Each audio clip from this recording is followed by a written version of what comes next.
Nako, Memphis Grizzlies handa nang mag-move on kay Ja Morant.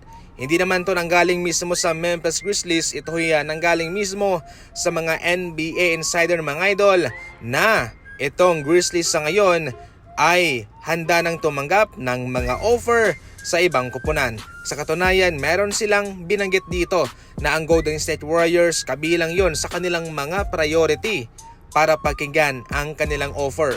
Dahil dyan ay napaghahalataan itong Memphis Grizzlies na sila'y may interest kay Kuminga at kay Brandon Podziemski at sa pick na hawak ng Golden State Warriors. Subalit kung ating babalansehin ay mukhang hindi nga ho talaga mag-workout ang tambalang Stephen Curry, Ja Morant, Draymond Green, and Jimmy Butler. Considering pa na itong si Ja Morant mga idol ay isang ball dominant player, kailangan niya ng bola, kaya paano niya magagawa yan kung siya nasa Warriors? Marami kasi ron ang mga star player, kaya para sa akin lang hindi siya bagay sa Golden State. Alam ko, magandang tingnan, magandang panoorin na maglaro si Ja Morant sa Golden State Warriors. Pero mukhang malabo po itong mag-workout. Maliban na lang kung kanilang papakawalan si Draymond Green o si Jimmy Butler. Samantala, ngayong wala na si Nico Addison sa Dallas Mavericks ay marami na mga kupunan ang nag-aabang sa kanilang mga star player. Isa na itong si Kyrie Irving mga idol na itong Rockets ay mainit na mainit sa kanya.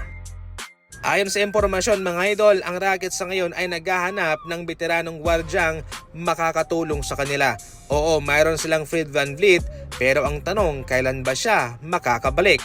Hindi po ma-afford ng Rockets mga idol na panatilihin itong si Kevin Durant sa susunod na 5 taon sa kanila.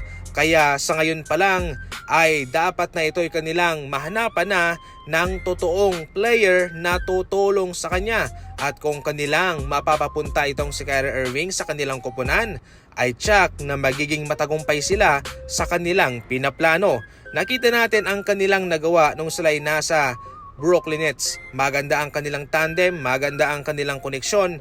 Why not ngayon sa Rockets ibalik ang tambalang iyon? Sa ngayon, hindi lang po si Kyrie Irving ang kanilang i-trade sapagkat maraming mga players ang posibleng ilagay na sa trading block.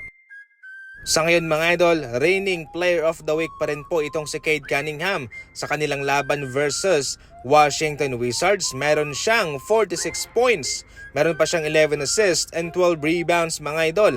At ang kinagandahan lang dito ay nagawa po nilang may panalo ang labang iyon kahit na walang Ausar Thompson, Tobias Harris, Jaden Ivey, Isaiah Stewart, Caris LeVert, and Marcus Sasser. Mayroong pinapatunayan rito itong Pistons mga idol.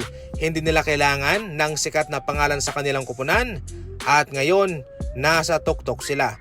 Ang kailangan nila ay pasensya, rebuild, maghintay sa kung anong tagumpay ang darating sa kanila. Marami ang nagsasabi mga idol na parang intro boys daw itong Pistons. Pero ang mahalaga dyan ay ngayon nakita natin kung ano sila at yan ho'y nagre-reflect sa kanilang standing. Number 1 sila ngayon, ibig sabihin nun magaling sila.